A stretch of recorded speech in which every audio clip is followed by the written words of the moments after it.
Pak Prabowo, terima kasih atas pertanyaan yang bagus, tetapi kurang akurat. Saya akan jelaskan, Pak. Ketika satu daerah mengatakan di tempat kami tidak ada COVID, di tempat kami COVID banyak, lalu yang tidak ada COVID kami tanya, kenapa tidak ada COVID? Nah, kami nggak punya alat testing, Pak. Karena tidak punya alat testing, maka tidak ada COVID. Yang punya alat testing, maka ada COVID. Okay? Saya tidak tanya COVID, saya tanya polusi. Boleh saya selesaikan dulu? Ya, jadi apa yang terjadi?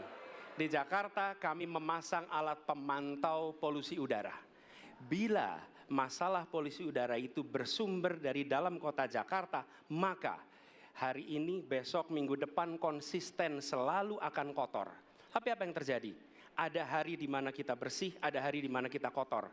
Ada masa minggu pagi, Jagakarsa sangat kotor. Apa yang terjadi? Polusi udara tak punya KTP. Angin tak ada KTP-nya. Angin itu bergerak dari sana sini.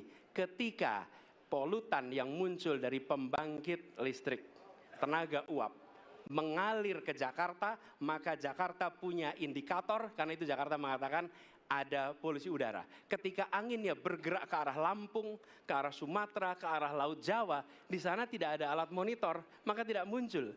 Dan Jakarta pada saat itu bersih. Kalau problemnya dari dalam kota saja, maka konsisten tiap waktu. Ya, kita punya masalah polusi. Karena itu kita kerjakan dengan apa? Kita lakukan, Pak. Satu, dengan pengendalian emisi dari kendaraan bermotor. Dan pengujian emisi sekarang wajib. Yang kedua, elektrifikasi kendaraan umum. Yang ketiga, konversi kendaraan umum. Dan dulu yang naik kendaraan umum hanya 350.000 per hari, sekarang 1 juta per hari. Jadi itu kita kerjakan untuk menangani soal polusi di Jakarta. Baik. Masih ada waktu, Bapak? Cukup? Ya. Kami persilakan kepada calon presiden nomor urut 2 untuk kemudian menanggapi jawaban dari calon presiden nomor urut 1. Waktu Bapak 1 menit dimulai dari sekarang. Ya susah kalau kita menyalahkan angin dari mana saja ya. Jadi saya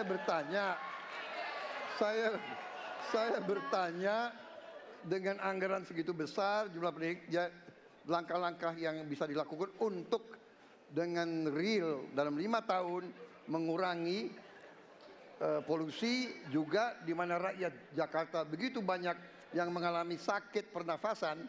Jadi saya kira kalau kita dengan gampang menyalahkan angin, hujan dan sebagainya, ya mungkin tidak perlu ada pemerintahan kalau begitu ya.